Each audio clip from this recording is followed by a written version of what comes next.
Lord, in order to proclaim your name as our God. Father, I thank you. I thank you, God.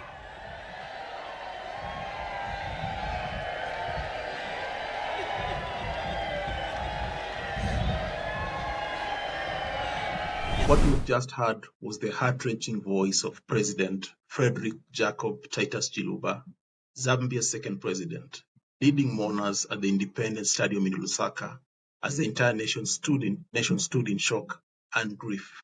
It was Monday, 3rd May 1993, one day after the remains of the Zambia's fallen heroes had been brought home.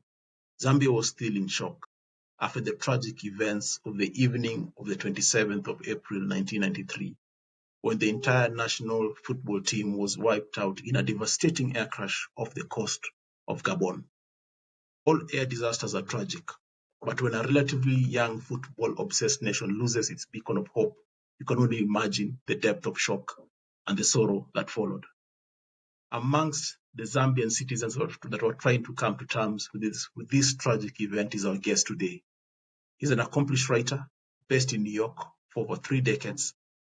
Amongst his thousands of publications are 2 books: the boxing novel Seconds Out and Crash of the Buffalo, the latter forming the foundation of our conversation today. He currently serves at his alma mater, the City College of New York, as the communication publication editorial manager, the legendary Clarence Jay Mwamba. Jay, welcome to Right Place, Right Time podcast. Steve, thank you very much for having me. It's a pleasure. Thank you so much. For taking time out of your busy schedule to have this conversation with us. We were just listening to the prayer, the voice of Zambia's second president, the late Frederick Chiluba, as he spoke to the nation that Monday morning during the memorial service in the stadium. I know it's something that you remember very well.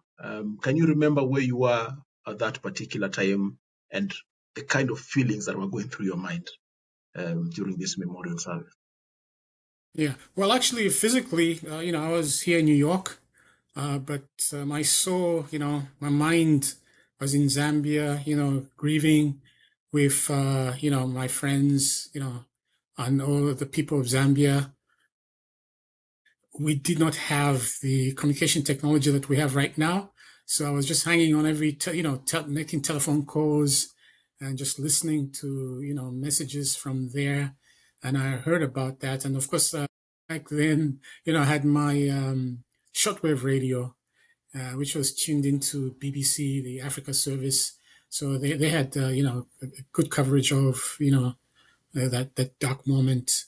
And I think that service there, the memorial service, President Chiluba's speech was just the culmination. It was really, people wailed, the entire stadium was wailing, and it was a culmination of just a horrible, horrible, tragic event. When I remember, I was very young then, so I don't remember anything about the service, but I was watching the video on YouTube and I could hear the wails. They were so raw.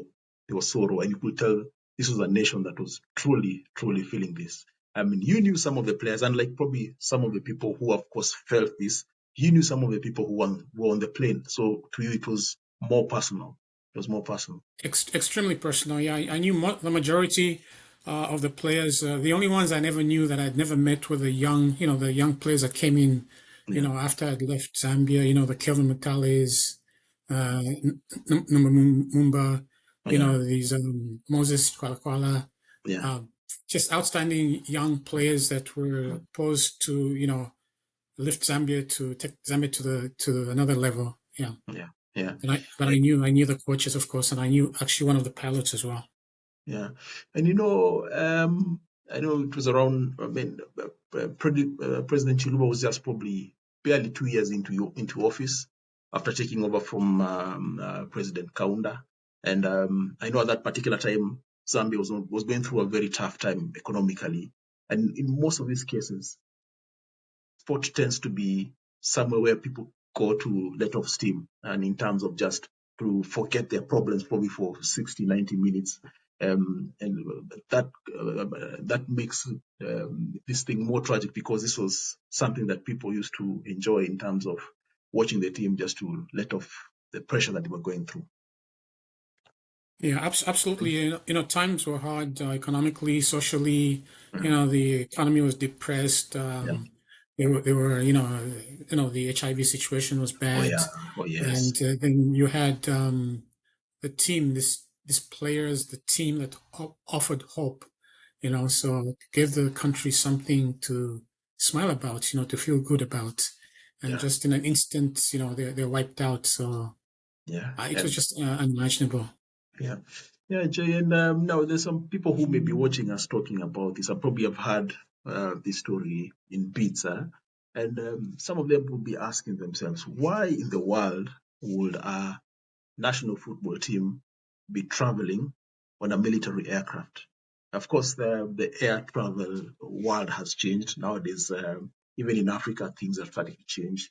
But why was the Zambia national team using a military aircraft? Even for someone who's hearing this story for the first time, and it's sounding very strange. Yeah, the primary reason really would be financing, because Yeah, at that time, football, especially in Africa, it was basically it was amateur football in terms of, there was no generation of tremendous wealth. There was no professional football. It was run, the office bearers there, the folks, the football associations were really staffed by folks that had other jobs. So it was, recreational would be close to it, but it was still competitive. So, I mean, in Zambia's case, the resources, the football association did not always have money.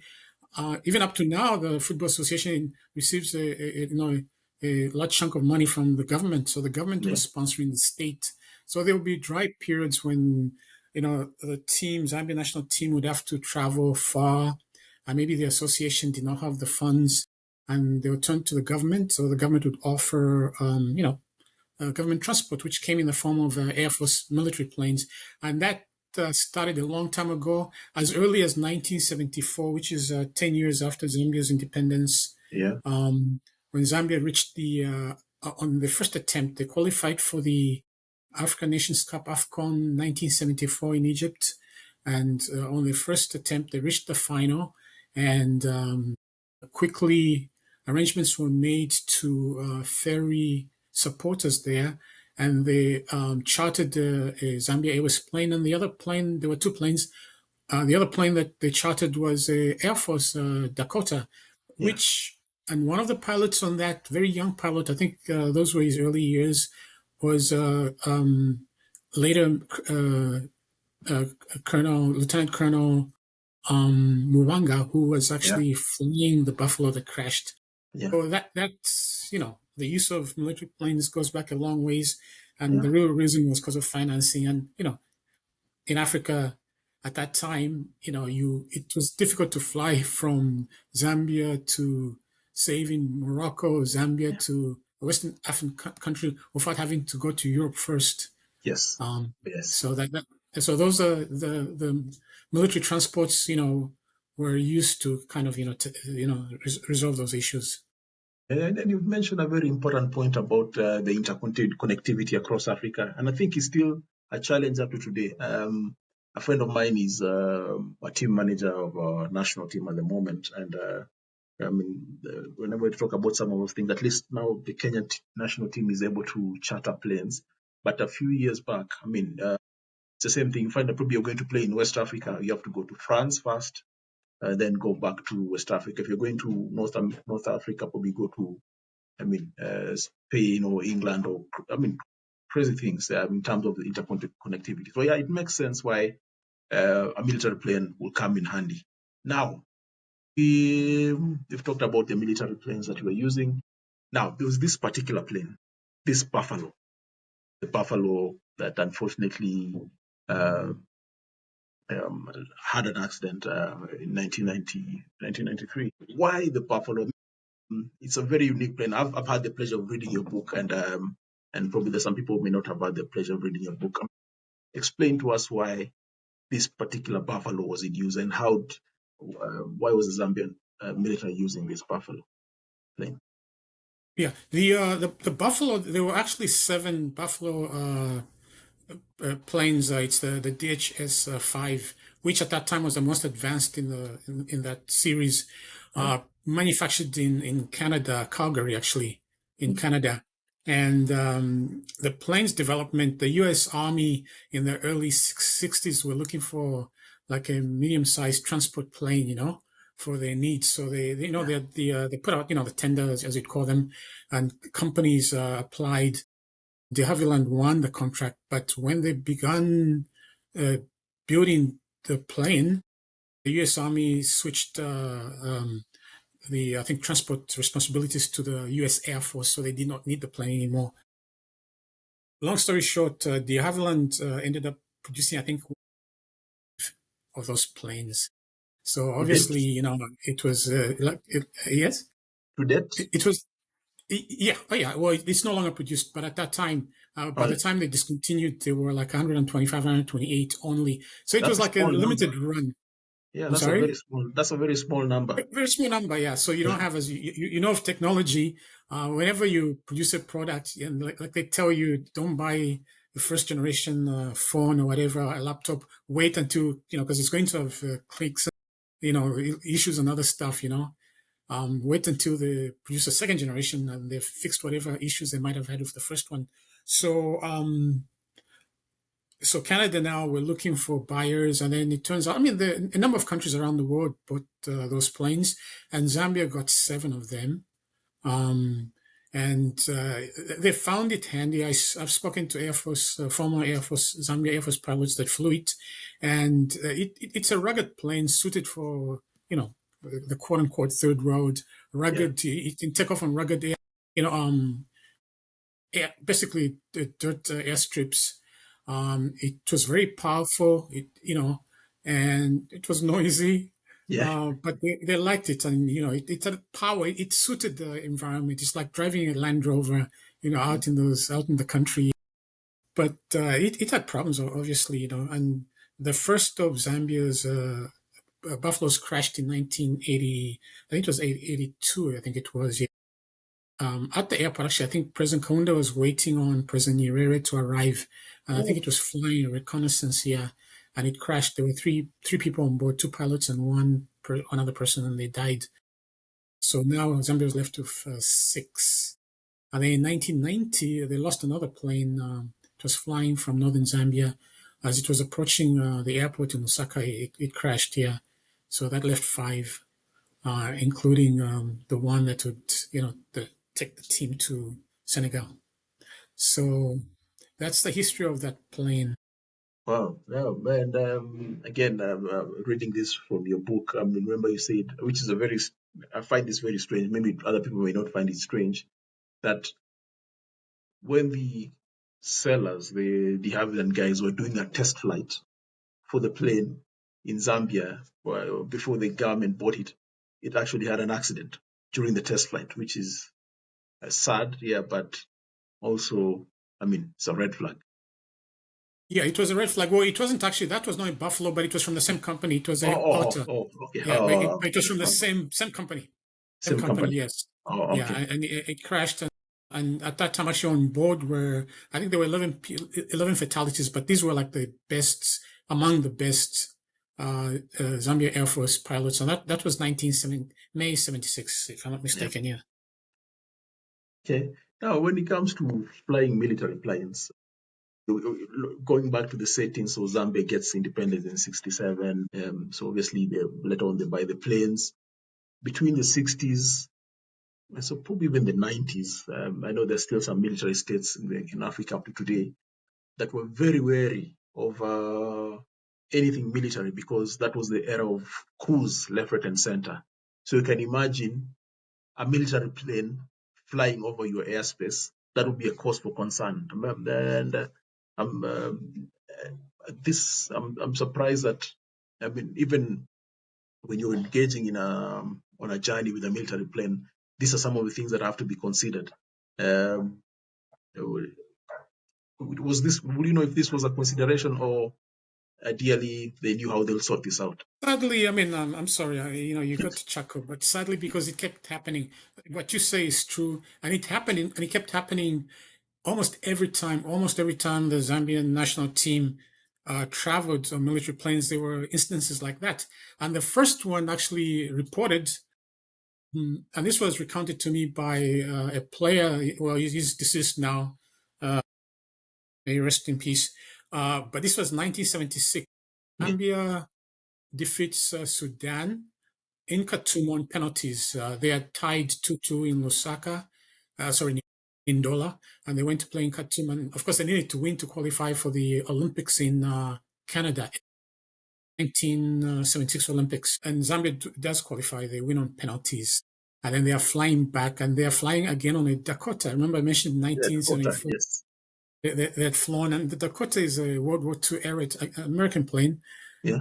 Developed, during World War II. And now they're flying back from Khartoum, and they're over Ugandan airspace, and then they lose an engine.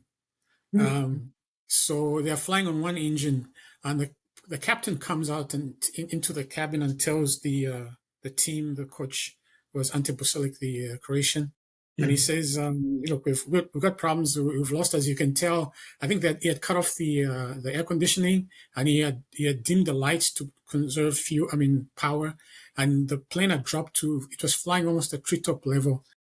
And he says, "We're trying to get permission. We have radioed Entebbe. We want to land in Entebbe. That's where the airport is, the international airport." And so he goes back and he actually says, just pray to God. So he goes back to the cockpit. And then after a short while, he comes back and he says, he was told earlier that they would have to get the permission now of the president, who was then Idi Amin Dada. Yes. So and they said he's at a function. He was at some dinner function at the hotel. So they got word to him, and he comes back, and then he tells the information. His responses relate to the captain, and the captain comes back to the cabin and says, "President Amin says if they are flying a military plane, they must go to Nairobi. They will not land here." So how would you allow an unscheduled military plane to? Yeah, of course. Those were the days. Yes. Different mindset, So fortunately they made it to, but of course, the fact is that planes are designed to fly, even, the two engine planes are designed to fly on one engine. They can fly, and with skilled pilots, not a problem here. So fortunately they made it to Nairobi. So that's the first instance. And then there were others in Zaire twice, actually. Yeah. The problem is that it seems as though in these other cases, they would forget to notify or get permission that we'll be flying over your airspace and going to Ghana. Now this is January 1988. Zambia again, Olympic. We'd beaten Ghana 2-0 in Lusaka, and this is the final qualifier for the Seoul Olympics. And we're going back to Accra for the second leg. So this was in late January, and I was a reporter then with the Zambia Daily Mail, but we were flying on a charter Zambia Airways 707, but the team flew actually Buffalo.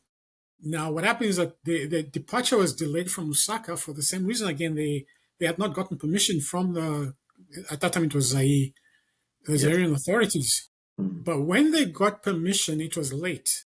It was pretty late. Now, it turns out probably the person they spoke to on the other end in Kinshasa, either, he probably got off work, he knocked off, and he didn't tell his colleagues that, this is what's going to happen. There'll be a Zambian plane, and I've given it permission to overfly. So now they are flying, they take off. So they must have taken off pretty late from Lusaka because it is 02 a.m. that they are flying over Kinshasa. And in fact, because Kinshasa and Brazzaville are like just across the river. Yeah. So they're actually descending because they were going to refuel in Brazzaville. They're actually descending to refuel.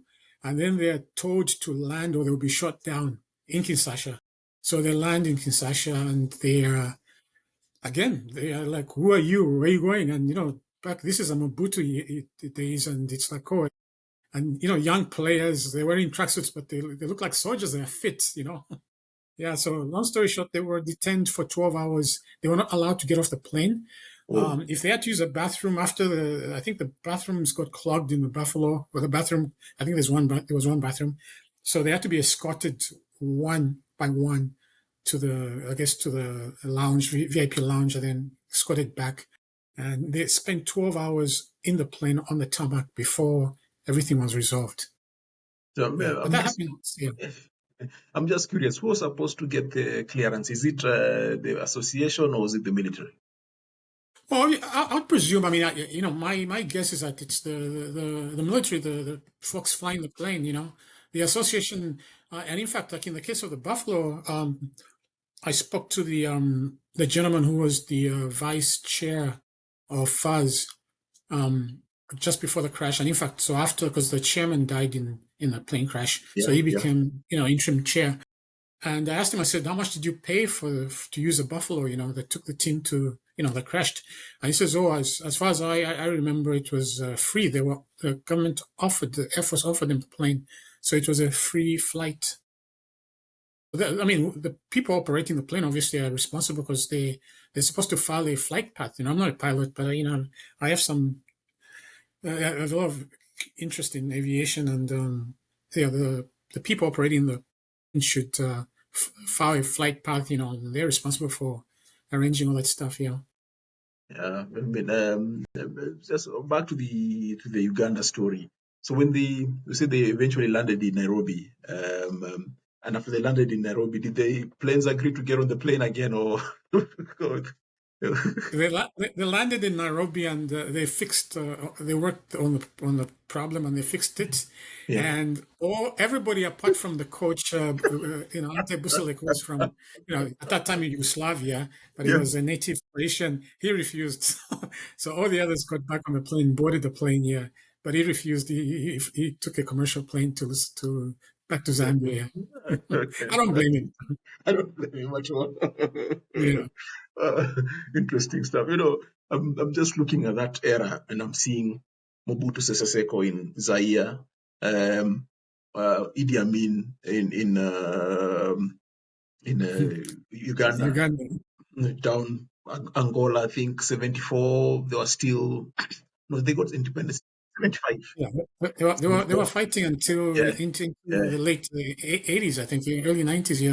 Yeah, so I mean, you can imagine all that's hostile airspace. Probably you can get through. You can get through maybe Tanzania, Kenya, and all these other places will be a problem. I mean, yeah, even if I was a military leader and I got in through a coup, of course I'd be wary of any plane flying over my airspace. It's interesting. It's been good to know about those experiences. Good. Yeah. So they've got this plane. So even as we speak, do you know if they have any of these Buffalo planes in their fleet, or they've all been retired as of No, 2020? after the crash, I was told by one of my Mm. someone I know who was in the Air Force. They retired, of course. Yeah, but after the Gabon crash, there were four now. There were four Buffaloes remaining, and they got rid of them. That's good. Yeah. Yeah, Yeah. I Yeah. believe they were sold or something. Yeah. Okay, yeah. I mean, thank you for painting that wonderful picture of, I mean, why military planes. Now, yeah, of course, the military was carrying the football team, and Zambia was not just another pushover nation. Zambia was powerhouse in the African scene. If you just mentioned that they qualified to their first ever AFCON in seven. I mean, in the first ever AFCON they went to, which is 74. They went all the way to the final. So Zambia was no pushover. So um, something interesting. We know the Kenya national team is called the Harambee Stars. Of course, we know about the Azuri. We know about the Alba Celeste of the Argentinas and all these, the Pharaohs of Egypt. But the Zambian team has a very interesting name. And when I was reading your book, I actually found out that this name actually came that at that particular time. We know the Chipolopolo now, but they were not the Chipolopolo from the start. I mean, maybe you can tell us why and the team, the names they had. Yeah. Well, the Zambia national team up until the Chiluba, when Chiluba came into power as president, when he defeated President Kaunda in 1991, Zambia was known as the KK11, Kenneth Kaunda 11. Yeah. So that was the Classic. informal nickname. Yeah, African because presidents. he was a patron. Yeah, yeah, he was a huge football fan. Yeah. Yeah. He was the patron of the team. Mhm. He would attend just about all the games. And, before the game, they would, after the national anthems, they would roll the ball to him and he would take a little run jog and then Yeah. take a shot. Yeah. And the interesting thing is that whenever the ball hit the opposing team, you know that they're going to lose. Yeah. Yeah. But at least once I know of the ball hit the Zambian team and they lost. Yeah. Yeah, but Okay. that was yeah. So he gave. I mean, it was I believe it might have been Dennis Luewe, our famous commentator. I believe he's the one who coined the KK11 nickname. Um, I'm not sure, but I believe he's the one who did it. Yeah. And then after of course, Chiluba comes into power 91, so they're no longer they're just Zambia. The Chipolopolo name actually came in 1995. Really, that's when it really took. Oh, Uh, yeah, and what does it mean? 1995. Well, Chipolopolo is a bullet, it Oh, means a bullet, yeah. It's oh, from a song that I first heard that song in 1982, and it was, because I'm covering it's my first year as a sports reporter, so I was covering games, I was covering cup games, I was covering a couple of second division games, and that song was only sung by at that time, at least, so best of my knowledge, in Lusaka. There was a third division team, Malaiti Rangers, Malaiti, which is lights, it was funded by Zesco, the utility, electricity company, yes, yes. which is Zesco now have actually a very strong team in Indola, which has been, they've won a few titles, yeah. But in Lusaka, Malaiti Rangers, third division, their fans would sing the song, hey, Chipolopolo, So that's where the refrain came from. They picked that up and Zambia became Chipolopolo. So Good. Yeah. It seems like you guys, it can't be luck because how can a national team that just 10 years into independence is already reaching the final? It means that there were structures there in terms of the footballing structure that was making Zambia a success. To qualify 74 and we'll go all the way to the final. You mentioned 76 when before the tragic incident, they just beaten Sudan to qualify for the Montreal Olympics in 76. So, it means that there were structures in Zambia at that particular time. yes, they were. It was Zambia, and I myself didn't really realize this until I started research on my book.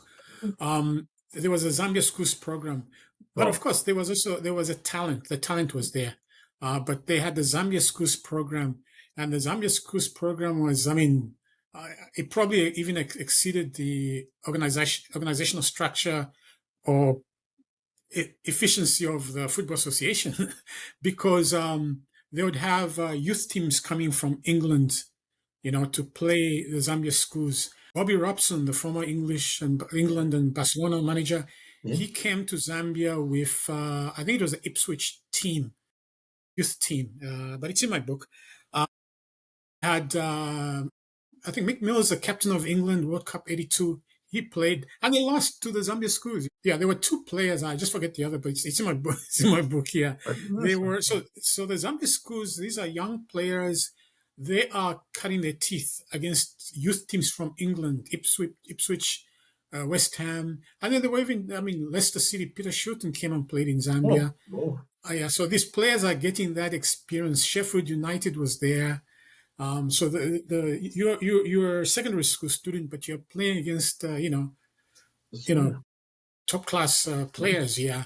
So and then, but the key moment was the Fuzz hires its first professional full time coach, and that's Busalic Yeah. from Yugoslavia, which Yugoslavia itself was a power Yes. in football. And in fact, Busalic was encouraged to go to Zambia by, I think, Milan, the famous Real Madrid. He later coached Real Madrid. They were friends. So, when Busalic was offered the Zambia job, and the guy said, "Yeah, yeah, just you go, go make a name for yourself," and he went. He came to Zambia, and what he did is that he immediately came to Zambia and he recognized talent. He liked young players, so he got rid of all the old players, including the legendary Samuel Zoom Ndlovu, who was Zambia's first football superstar. And he kept three players. He kept Dixon Makwaza, Dick Sharma, and the great Godfrey Chitalu. Yeah. But all the other players he brought in were all from the Zambia Schools program. Okay. And those are the players that, were laid the foundation for Zambia's emergence as a footballing power. And that system kept on going. Zambia Schools program was there for a while, petered out in the, late 70s. Yeah. Yeah. Okay. Yeah, so I mean, listeners, Mark, he's mentioned some important names, but mark some two names that he's just mentioned, Godfrey Chitalu and Alex Chola, because you'll hear those names again as we proceed. So there's setup, there's success, and then we already see the results of this, because we're not going to mention all the highlights, but yeah, so we mentioned 70, 74, 76, they qualify for the Olympics. These are the Olympics that were in Montreal. I mean, lovers of this channel, history. I mean, we have so many history lovers of this channel, and they will all probably remember that in 76 there was a major boycott after New Zealand played the South Africans who were still under the apartheid ban, and I can't remember what happened. Maybe yeah. Yes. Yeah. Well, at that time, 76, that's when the Soweto riots, Yeah. in South Africa. Yeah. And Oh, yes. the pressure is on the apartheid government, Yes. the African countries. And of course, Zambia, because when Zambia gained independence in 1964, Zambia was the last independent African nation in that region. East, we had Mozambique, Portuguese colony. West, we had Angola, Portuguese colony. Yeah. In the south, we had the minority regime in Rhodesia. Yeah. Yes. And then Yes. we had Botswana was still a British protectorate here. And of course, you had apartheid South Africa. Yeah. So Zambia was actually, that's why President Kaunda, that's why he really made his name. He did a grand job. The right president at the right time, and he was very bold. Yeah. He was not coward, and he laid the resistance. So when the riots in South Africa, the Soweto riots, occur, the African countries, Asian countries are up in arms, and then it's the New Zealand. I think the All Blacks, is it the rugby team? Yes. Yeah, they went on a tour in South Africa, and of course everybody's really upset. Yeah.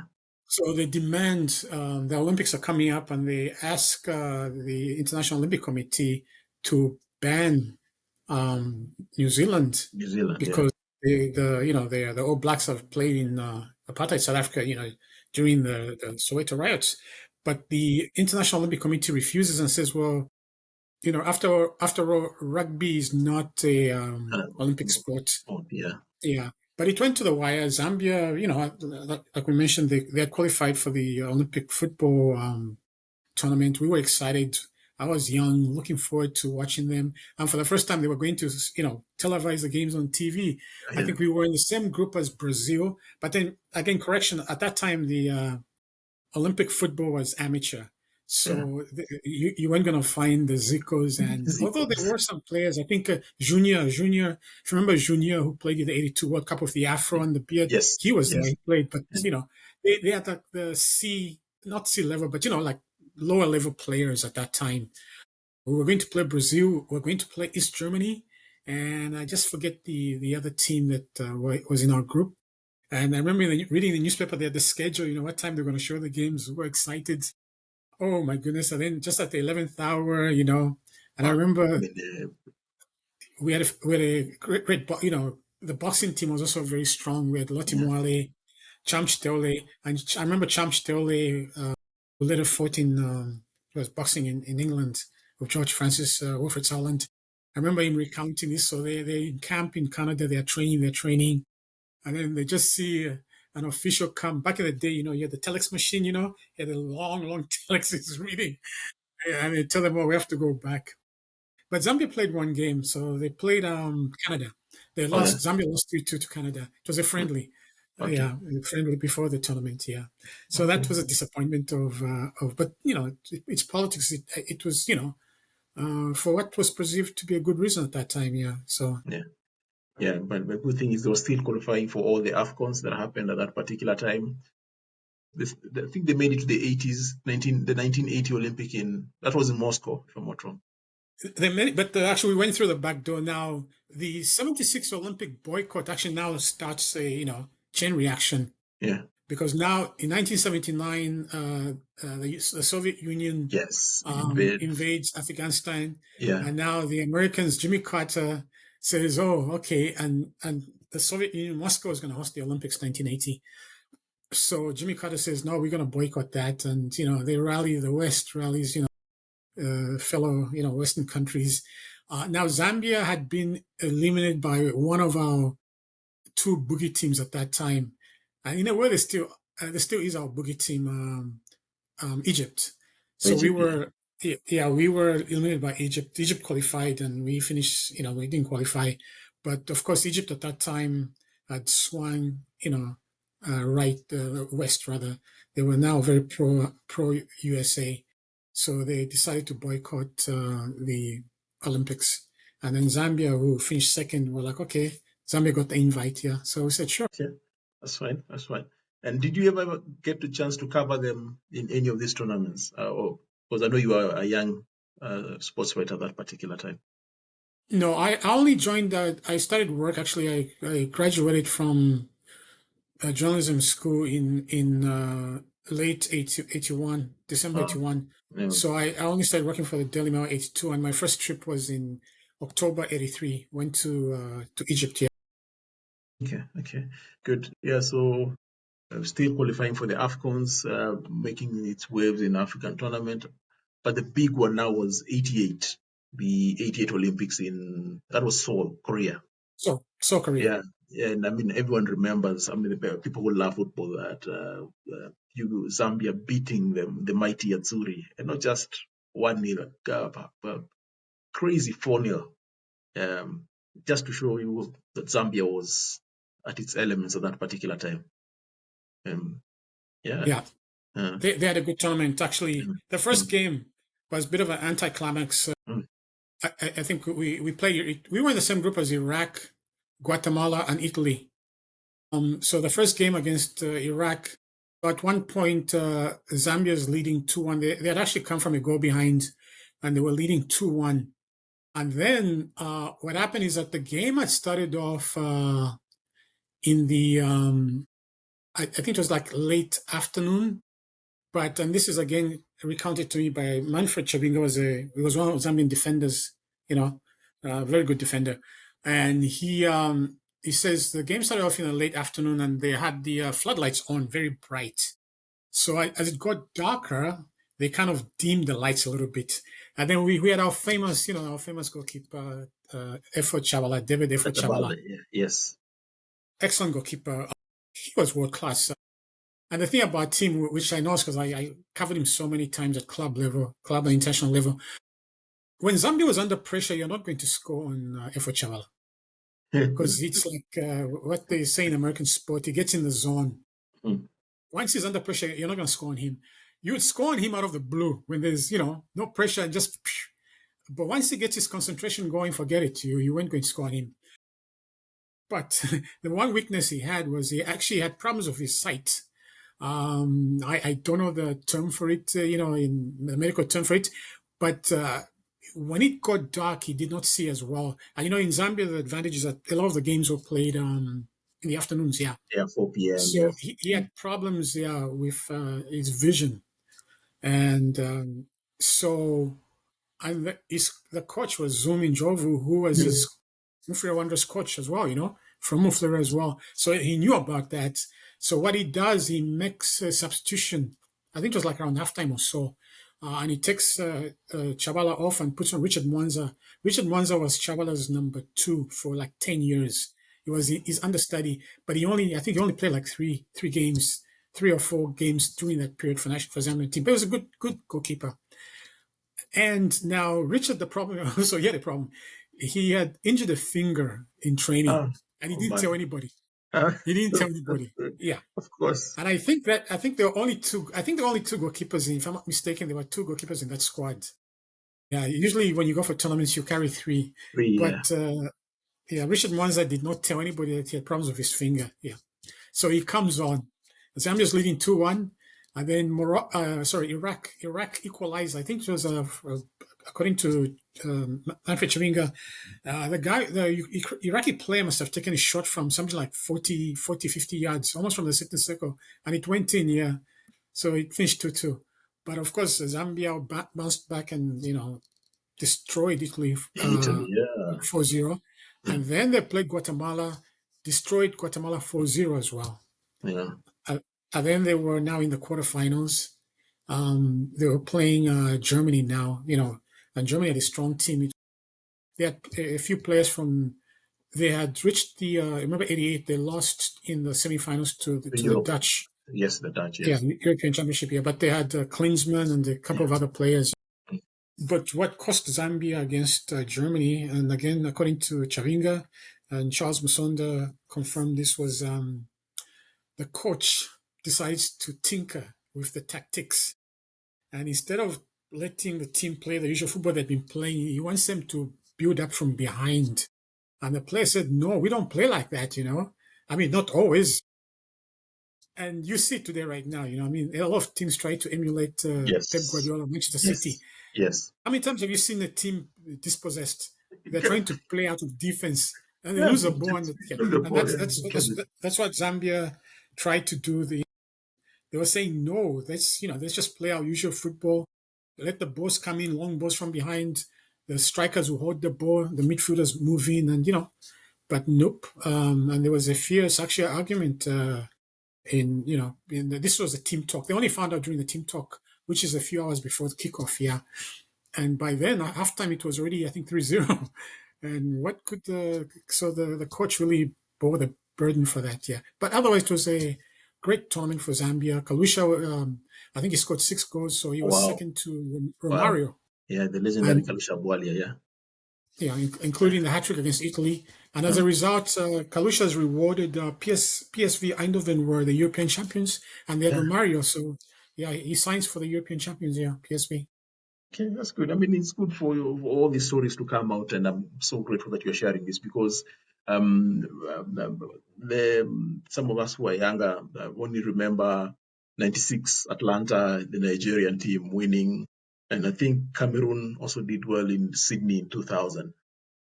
I mean, Zambia were the OGs. I mean, they represented Africa very well in the Olympics way before that. And I'm capturing all this so that people can understand that this Zambia team that we're talking about was a mighty force at that particular time, heading to wherever we were heading in this conversation. Of course, the World Cup happens in 1990. Then FIFA makes this announcement in 1990 that come the 1994, African slots in the World Cup will increase from 2 to 3. And as at 1991, 1992, there were only 3 major African national teams that had not gone to the World Cup. The teams that you can call major, because Egypt had been there in 34, Morocco in 1970, DR Congo in 74, Tunisia 78, I think 82. We all remember Algeria and the tragedy, the Germans. 82 Algeria and Cameroon, 86 Algeria and Cameroon. Who can forget 90 Roger Milla and then in Egypt. So now heading into 94, there were 3 teams that had never qualified for the World Cup: Nigeria, Ghana, and Zambia. So when they expanded the tournament, I mean the entrance to 3, I'm sure Zambia believed that this was the time. Oh yes, actually, just before to go back to the nicknames we mentioned, we talked about Zambia's nickname. And I only found out when I came to the US, talking to my Kenyan and my East African friends. Zambia in East Africa were known as the Bombers. That's a nickname they had in East Africa because of the attacking game, the way they played. Yeah, and Zambia has always played like that until actually maybe not the last few years, because of different coaches and stuff. But Zambia was just an attacking team. Yeah. 19.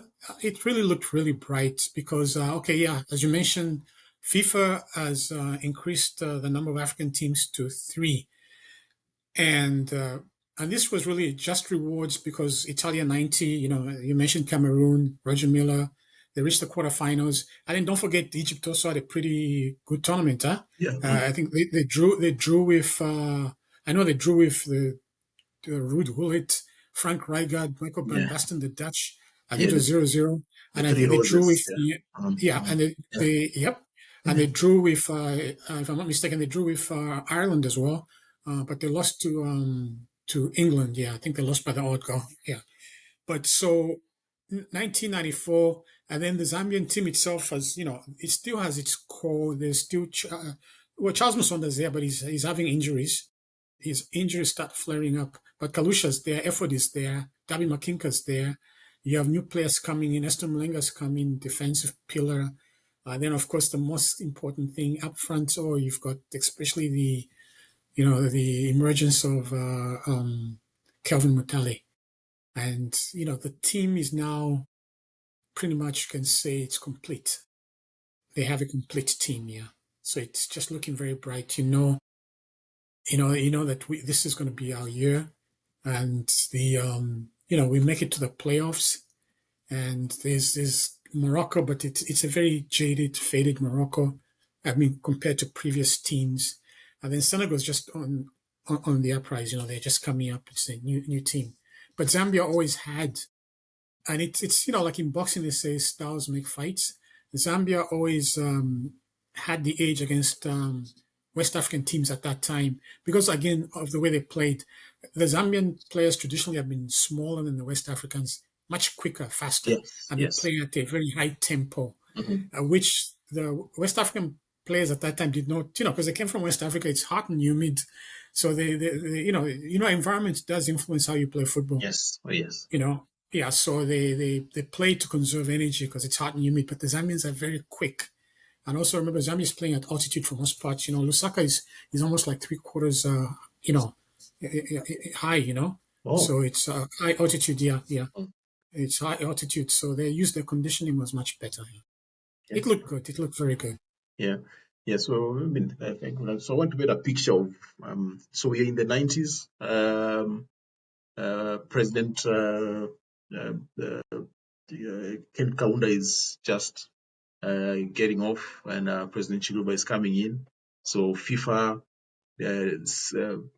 designs a path in terms of how nations will qualify. So for Africa, there'll be 9 groups. So there'll be 2 rounds. The first group, there'll be nine groups of 4.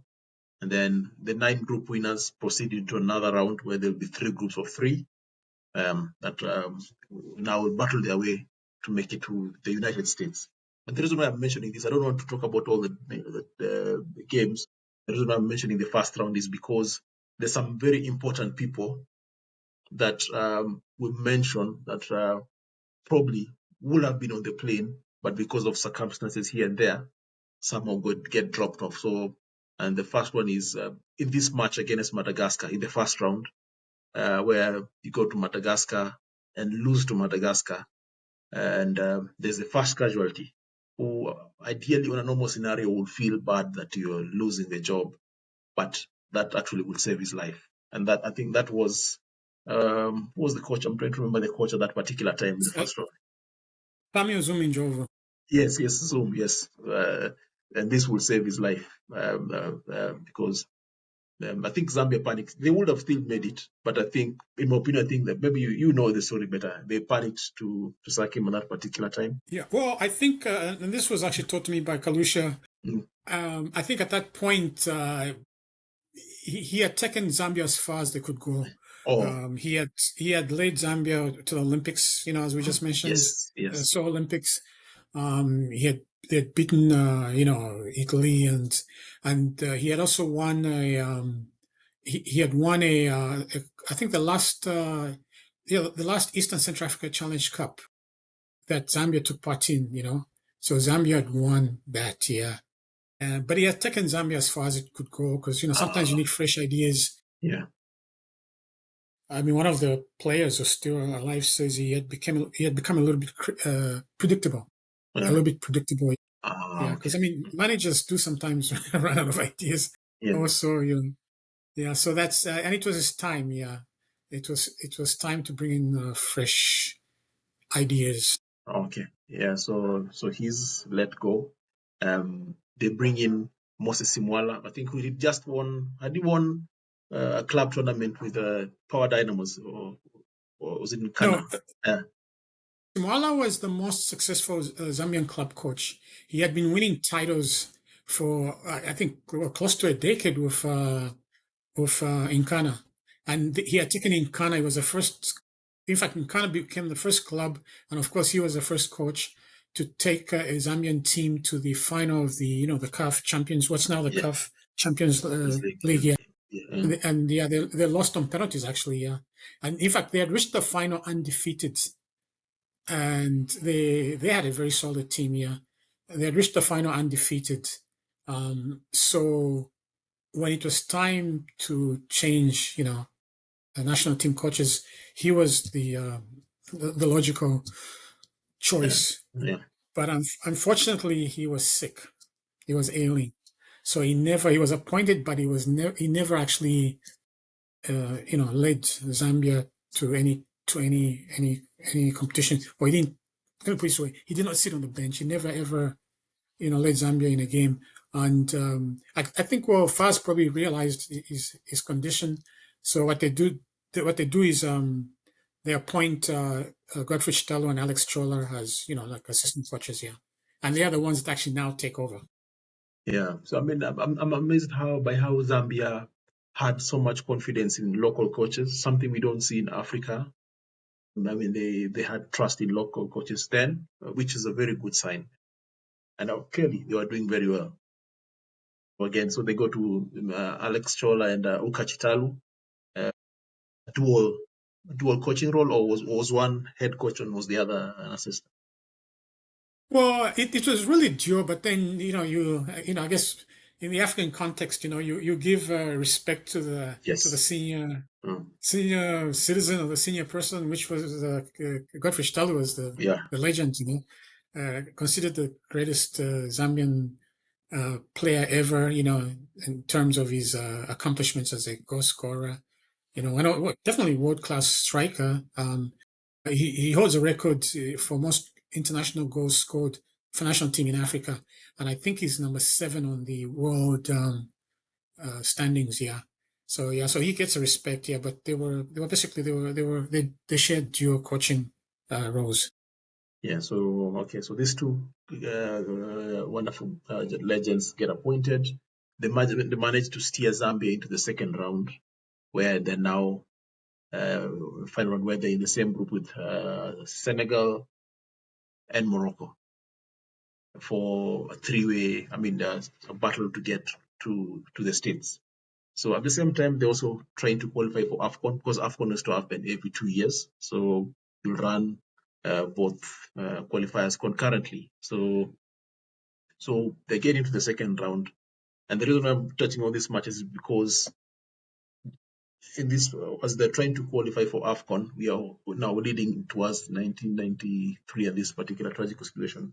They play their last, what they didn't, no one knew that particular time, but they played their last match in Zambia against Zimbabwe. Do you know anyone who attended that match, and was there a feeling of no one could have imagined this was the final match? Sometimes Yeah, people have no, this premonition. Yeah. yeah. In terms of the action, no, but I mean, there was an incident there. Yeah. There was an incident there, and I wasn't there myself, but I did speak. I spoke to a number of people, and they were, of course, I mean, because people are inside the stadium, Yeah. so they don't really, I mean, you need someone with 360 vision because the trouble actually started outside the stadium. The conclusion we came to was that okay, so Zambia's playing Zimbabwe. It's a tough Yeah. game. Yeah. a very, very, very good Zimbabwean team. They've got Yes. Agent Sawu, they've got the Ndlovu brothers. Yes. You know, one of them, I think, is Adam. No, Peter Ndlovu, who was the Yes. He played yeah. in I England. think yeah, he's the second African player in the EPL after the goalkeeper Grobler. Yeah. Bruce Grobler was there, yeah. Yeah. So it was, and of course, there it's like it's a local derby, you know. It's going to be a tough game, yeah. The So Rhodesians. it was a very, very tough game. And then now I think what happened. I mean, this is again talking to I know people that were there, including I spoke to Kalusha, you know, players that played there. I think what happened is that there were problems outside the stadium. I think there were some young folks that wanted to get into the stadium, you know, and the police were trying to deal with that. At one point, I think a policeman, fired a tear gas canister, and the tear gas canister probably disturbed. There was a beehive. This is an old stadium. It's a very old stadium. Yeah. Yes. It was actually it was built for the 1964 October 1964 independence celebrations, and it was just like a very rough structure. I don't think it was supposed to be permanent, but the tear gas disturbs this beehive, and then bees come up and they fly into the stadium, you know, and so basically between the tear gas and the bees, the game is disrupted for like up to maybe as long as 20 minutes. Kalusha's account, what he told me was that, yeah, it was like I mentioned, it was a tough game. Zimbabwe was a very good team. They had very good players, and excuse me, the team was dubbed the dream team, you know. Yes. So, but Zambia, according to Kalusha, was getting the upper hand until this incident, you know, this disruption caused by tear gas slash bees. And then, so the game is disturbed for 15, 20 minutes. And then when the game resumes, they cannot get the rhythm back. And this is only the second time that Kelvin Mutale and Kelvin and Kalusha playing together. Yeah. So you'd expect, you know, there will be goals, yeah. There will be goals. And Kalusha says, yeah, because, you know, people are looking at me. They still, the outside world still did not know Kelvin, even though he had, within like 11 months, Kelvin had gone from playing second division football. He was a phenom, playing second division football in Kafue, just, you know, like 40, 42, 45 kilometers south of Lusaka, to playing in Saudi Arabia. He went to Nkana first, shot the lights out, and then from Nkana he went to Saudi Arabia. Afitak, the team that was coached until recently by Stevie Gerrard. Yeah. So he says that wow, and he says the way the plan for them, I did not mean for Gabon to use Kelvin. Wow, you know, defenders look at Kalusha because they knew he was a Zambian danger man. But then there's another, you know, stealth bomber there in Kelvin. Yeah. So that was the story. So basically, so if you look at it, that disruption, you know, the tear gas and thing, that was the omen. Okay. That was the omen. Yeah. Yeah. Yeah. That was the omen, that disruption, because that had never ever happened. International football, in national team football, never ever. So that just disruption, you know, and people left the stadium. They did not know that that's the last time they were watching all of them apart from Kalusha play. So this was 10th of April. So the next match was still an AFCON qualifier in Mauritius, but because Mauritius is not a very strong team, I think majority of the guys don't need to show up. So some of the guys were told they didn't need to come because the next big game after Mauritius will be heading to Senegal. So comes this team to Mauritius around the 20th, 21st of April, and our good friend, the Buffalo, rears its ugly head again when they are flying to Mauritius. Tell us a story. Yeah, unfortunately, And as you mentioned, yeah, because I remember even during my days, Kalusha was playing in Europe at that time, and later, Charles Musonda, Lucky Misiska, Stony Renda, other players went, and yeah, unless you're playing a big team, they never came back, Yeah. And partly it had to do with money, I guess. Also, it's like okay, Yes. because the Football Association had to spend a fortune on commercial tickets here, so they weren't needed, and that was the case of the Mauritius game. So yeah, now the plan now was for Zambia to use the Buffalo again, fly to Mauritius via Malawi, Yeah. Madagascar. Then Mauritius is just I don't know whether it's 300-400 kilometers after Madagascar, and then come back the same way. And then again, something went wrong or something wasn't done right, because not sure if they got permission. It did not get permission to, I guess, to get off the plane in Malawi, because now speaking to Beauty Lupia, Times of Yes. Zambia reporter who flew with the team, they fly to Malawi and they're not allowed off the plane, but they do refuel and they take off, and they took off. They left Zambia like in the afternoon, so by the time they're approaching Madagascar, it's at night.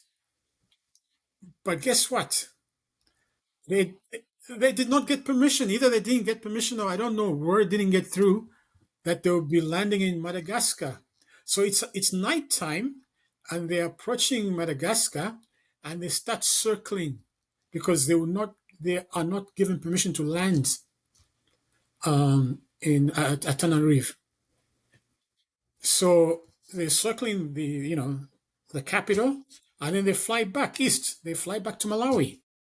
Yes. And now they get to Malawi, I don't know, it's after midnight or so. And again, they are not allowed off the plane. They're just on the tarmac there. They are hungry, no food. But according to Beauty, at some point, a FAS official, I think, went out. I guess they let him in. And after a while, he came back with snacks. There were some sandwiches and something. I don't know what he came back with. And she says at this moment, the players now are really dejected, because they were usually in high spirits. And they start telling her, because she was a reporter there. There was actually a Zana reporter there as well, Jim Salimo. No, sorry, Joseph Salimo. So the players are like, no, you should write something. A dispute between the players. Some are saying you should report this. Others, Sorry. including goalkeeper, the veteran goalkeeper and captain, Effort Chavala, is saying no, don't. And he's saying, we have families to feed, so we don't want to lose our jobs. And then he says something very ominously. He says, but should we die and you survive, then you can write about this. He tells her this, and this is in the plane now. My goodness. Yeah, so morning comes, and I guess they review again, and they now permission, I guess they've been in touch with Madagascar, and they're given permission, so they take off. And then they get to Madagascar and they land, and they have a proper meal, and then they take off again and get to Mauritius. The game in Mauritius was on the 25th of April. So yeah, we got there. There was no incident. The game happens. Zambia wins 3-0. Kelvin Matali scores a hat trick, and that was his 13th cap for Zambia in his very short life. 13th appearance for Zambia.